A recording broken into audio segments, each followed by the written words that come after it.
एक monsoon system इस समय मध्य प्रदेश के ऊपर है, मध्य प्रदेश और एडजॉइनिंग छत्तीसगढ़ के ऊपर। और इस सिस्टम के बाद एक नया सिस्टम बंगाल की खाड़ी पर बनेगा, यहाँ पर उत्तरी क्षेत्रों में, और ये भी होगा कम दबाव का क्षेत्र। 11 अगस्त को ये सिस्टम सर्कुलेशन के रूप में बनेगा और उसके बाद 2 दिनों में यहाँ पर कम दबाव बन जाएगा। लेकिन इसके बावजूद पूरे भारत में इन मौसमी सिस्टमों का असर उतना नहीं होगा जितना हमने जुलाई में बनने वाले सिस्टमों का प्रभाव देखा, या अगस्त की शुरुआत में जो बरसात हुई जिस सिस्टम के प्रभाव से, उस तरह का प्रभाव नहीं दिखाई पड़ेगा। तो उसके पीछे कारण क्या है? कारण है ये तूफान जो इस समय चीन के तटों पर है।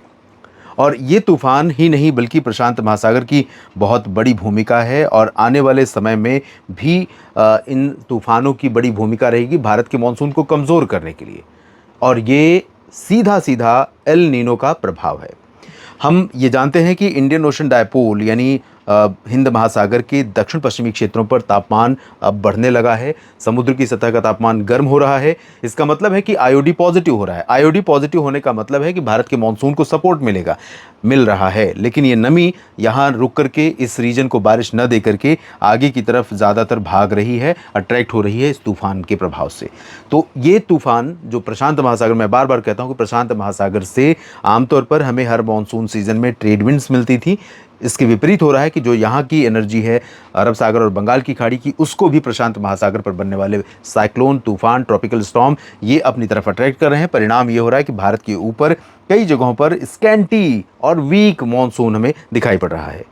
नमस्कार, स्वागत है आप सभी का। आप देख रहे हैं मॉनसून अपडेट का ये बुलेटिन न्यूज़ मीडिया मंच और मौसम तक पर, और मैं हूं देवेंद्र त्रिपाठी। दोस्तों, इस पर नज़र डालेंगे कि अब तक कैसा रहा है मानसून, और 13 तारीख को देखिए, 13 तारीख की झलक भी देख लेते हैं। 13 तारीख के आसपास जब यहाँ पर कम दबाव का क्षेत्र बनेगा यहाँ पर, उस दौरान भी आप देखिए किस तरह से ये हवाएं पूरब की तरफ भाग रही हैं।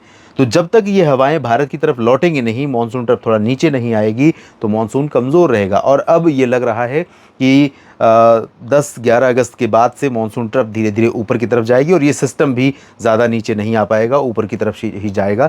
तो फुट हिल्स में ज़्यादा संभावनाएं 10, 11, 12 अगस्त के बाद से, जब ये सिस्टम बन जाएगा उसके बाद से लेकर कह सकते हैं 13 अगस्त से लेकर के अगले 5-7 दिनों के दौरान फुट हिल्स पर ज़्यादा प्रभाव दिखाई पड़ेगा। तो उस दौरान उत्तराखंड, हिमाचल, उत्तर प्रदेश, बिहार और कुछ उप हिमालयी पश्चिम बंगाल, सिक्किम, साथ में उत्तर प्रदेश के तराई वाले ज़िले, बिहार के तराई वाले ज़िले और पंजाब हरियाणा के कुछ तराई वाले क्षेत्रों में बरसात की संभावना रहेगी। बाकी जगहों पर धीरे धीरे मानसून कमज़ोर हो जाएगा, काफ़ी कमज़ोर हो जाएगा, और ऑलरेडी कमज़ोर हो चुका है। हर दिन इस समय 10 से 15% कम बरसात अब होने लगी है। परिणाम हो रहा है कि जो 11% कमी है बारिश में, वो और बढ़ जाएगी। यहाँ पर एनिमेशन देखिए आप पिछले 24 घंटों का, किस तरह से बादल बने हैं, कुछ पॉकेट्स में, कुछ यहाँ पर और कुछ आगे पश्चिम में। बाकी उत्तर के तराई वाले क्षेत्रों में ज़्यादातर जगहों पर, दक्षिण भारत में, पश्चिम भारत में, गुजरात और महाराष्ट्र से लेकर तमाम इलाकों में ड्राई वेदर रहा है, कमज़ोर रहा है मानसून। और इसके परिणाम स्वरूप बारिश, जिसका मैंने जिक्र किया, 11% कमी के स्तर पर बनी हुई है।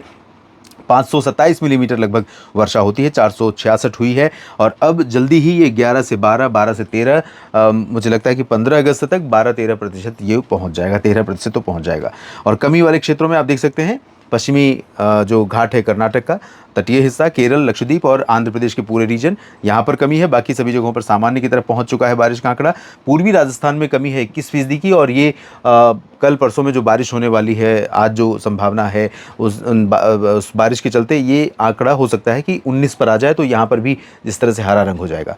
पूर्वी उत्तर प्रदेश में भी अभी कमी है 26% की, और 36% कमी बिहार में, 25 झारखंड में, 20% कम बरसात मध्य प्रदेश में हुई है। तो ये भी हरा रंग में हो जाएगा। तो ये और ये रंग बदलने वाले हैं दोनों राज्यों के, सब डिवीज़न के। लेकिन पंजाब, पूर्वी उत्तर प्रदेश, झारखंड, बिहार और पूर्वोत्तर राज्य, इनका रंग नहीं बदलेगा, यहाँ पर कोई अंतर नहीं आएगा। और इसी तरह से इधर भी कोई अंतर नहीं आएगा आंध्र प्रदेश के रायलसीमा या तटीय क्षेत्रों में या लक्षद्वीप में, जहाँ 24% कम है, और यहाँ पर बारिश में 30% की कमी है, यहाँ पर 34% की कमी है।